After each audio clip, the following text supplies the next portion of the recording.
ہر قربانی حضور نے اپنے ہاتھوں سے فرمائی. قربانی واجبات دین میں سے، ضروریات دین میں سے ہے، اور کوئی اتنا لمبا چوڑا مسئلہ نہیں. بہت ساری چیزوں کو خود بخود مشکل کر لیتے ہیں. ٹی وی پہ خبر آتی ہے فیصل آباد کے 2 بیل ہیں، بھولو اور ڈولو، پتہ نہیں کتنے من ان کا وزن ہے. ان سے پوچھا جا رہا ہے کہ بھولو ڈولو کھاتے کیا ہیں؟ تو کہتے ہیں بادام کھاتے ہیں، مکھن کھاتے ہیں. یہ جناب پتہ نہیں ان کو دودھ کتنے کلو روز پیتے ہیں، اور بھولو ڈولو بیچارے سے خود نہیں چلا جا رہا. لگ ایسے رہ جیسے وہ خود کہہ رہے ہیں مہربانی کرو ہمیں ذبح کر لو. اب تو اٹھا بیٹھا بھی نہیں جا رہا. او خدا کے بندو، دین کی اصل حقیقت کو سمجھو. یہ تو حضور نے فرمایا خوبصورت جانور لاؤ، یہ کس حدیث میں آیا ہے کہ اسے بادام کھلاؤ؟ آج لوگ انسانوں کو روٹی نہیں مل رہی اور جانوروں کو بادام کھلا رہے ہو. اس کے حصے میں جو اللہ نے شے رکھی ہے نا وہ چارہ ہے. اس کو چارہ کھلاؤ اور اچھے طریقے سے پیٹ بھر کے کھلاؤ. جانور کو پیٹ بھر کے چارہ کھلایا جائے تو جتنی اس کی طبیعت ہوتی ہے اس حساب سے وہ صحت مند ہو جاتا ہے. باقی یہ تو آپ کسی شخص کو اتنا کھلا دیں کہ اس کا پیٹ اتنا بڑا ہو جائے، پھول جائے، تو وہ بیچارہ تکلیف میں آئے گا کہ نہیں آئے گا؟ یہ کس قسم کا ماحول ہے؟ ایک بکرا بکا ہے لاہور میں، اور سیٹھوں نے شرطیں لگائی ہوئی ہیں، میں 5 لاکھ کا لایا ہوں تو میں 9 لاکھ کا. یہ کیا چکر ہوا؟ مجھے اتنا کھلایا جی اس کو فلاں چیز. یہ کس نے کہا ہے کھلانے کا؟ بادام کھانا کس حدیث میں آیا؟ کس صحابی نے اپنے بکرے کو بادام کھلائے؟ کس نے مکھن کھلایا؟ کس نے پیڑے کھلائے؟ بس کرو، عجیب تماشا لگ گیا. اور یہاں تو اتنی بری حالت ہو گئی ہے کہ عورتیں ناچنے لگی ہیں قربانی کے جانوروں کے آگے، بیبیاں بیچنے لگی ہیں. اللہ کے غضب کو آواز نہ دو. یہ قربانی ہے کہ ہر چیز کا، مذہب کی ہر شے کا مذاق بنا دیا ہے. جس دین نے عورت کی اپنی قربانی بھی ہو تو اس کو ذبح کرنے کی اجازت نہیں دی، مرد ذبح کرے گا. جو دین کہتا ہے کہ عورت ذبح نہیں کرے گی، وہ عورت بیچ سکتی ہے اللہ کے جانور؟ یہاں جس کا میں نے رمضان میں بھی کہا تھا، پھر بات دہراتا ہوں، سارا سال ناچتے گاتے ہیں اور عید کا موقع آتا ہے تو 2-4 مولوی بٹھا کے وہ دین سکھانا شروع کر دیتے ہیں. کوئی پتہ ہی نہیں، کوئی خبر ہی نہیں. جس بوتل میں کل تک شراب بک رہی تھی اسی میں دودھ پلاؤ گے؟ جس برتن میں کل تک پیشاب تھا اس میں آج لوگوں کو شہد پلاؤ گے؟ بس کرو، یہ مذاق نہیں، یہ رسول اللہ کا دین ہے.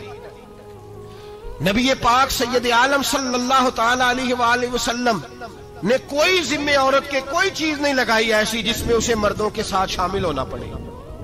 اور عورت سمجھ ہی نہیں رہی کہ یہ اس کی تذلیل ہے، عزت نہیں. صابن بک رہا ہے تو ساتھ بی بی کھڑی ہے، شیمپو بک رہا ہے تو عورت اس کی جو ہے وہ ایڈ دے رہی ہے. یہ عزت ہے عورت کی؟ رسوا کر دیا تم نے ہر شے میں عورت. اب قربانی کا جانور بھی بی بی بیچے گی؟ غیرت کہاں گئی اس قوم کی؟ میرے رسول پاک سرور دو عالم صلی اللہ تعالی علیہ وسلم کو کسی نے آ کے کہا فلاں قبیلے کے لوگوں نے عورت کو سربراہ بنایا ہے، عورت کو آگے لگا لیا. فرمایا تباہ ہو گئے وہ لوگ، انہوں نے عورتوں کو اپنے آگے پیشوا بنا لیا. جس رب نے عورت کو نبوت نہیں دی، امامت کرنے کا حق نہیں دیا، کس چکر میں لوگ پڑ گئے؟ 5 لاکھ کا جانور کس لیے لائے ہو؟ 5 لاکھ کا تفاخر کے لیے، دکھانے کے لیے؟ تو اگر 50,000 کا 60,000 کا بھی جانور لاتا تو اچھا آ جاتا. اور 50,000 کا جانور لائے تو 5 لاکھ میں کتنے آتے ہیں؟ بولے تو 10 جانور ذبح ہوں گے تو کتنے غریبوں تک گوشت جائے گا؟ کتنے گھروں کا بھلا ہوگا؟ ہر چیز کا چکر الٹا کر دیا گیا ہے. اور صرف حج کے لیے ہوتی تو میرے رسول پاک ہر سال قربانی نہ کرتے. اور میرے نبی پاک قربانی دینے کا حکم. ایک اور بات بڑی لوگ پوچھنے لگے، کہتے جی گائے کی ہوتی ہے، بھینس کی بھی ہوتی ہے کہ نہیں؟ چلو جی اب نئی بات نکل آئی. حدیث پاک میں لفظ آیا اونٹ کا، نبی پاک نے فرمایا بکرا 1 سال کا، گائے 2 سال کی، اونٹ 5 سال کا. حدیث میں لفظ آ گیا اونٹ کا. آپ کو بندہ کہے پہلے بتائیں نر کا کہ مادہ کا، تو میں کدھر سے آپ کو حدیث نکال کے دوں جس میں نر بھی اور مادہ علیحدہ علیحدہ ہو؟ حدیث پاک میں ذکر آ گیا دمبے کا، مینڈے کا. اب باقی جو سارے جاگ رہے ہیں نا، اب غور فرمائیں، باقی ایک بکرا ہے، ایک چترا ہے، ایک دمبا ہے، ایک دیسی بکرا ہے، ایک پہاڑی بکرا ہے، تو علیحدہ علیحدہ لفظ کہاں سے نکال کے دیے جائیں؟ یہ ساری انواع ہیں، اقسام ہیں.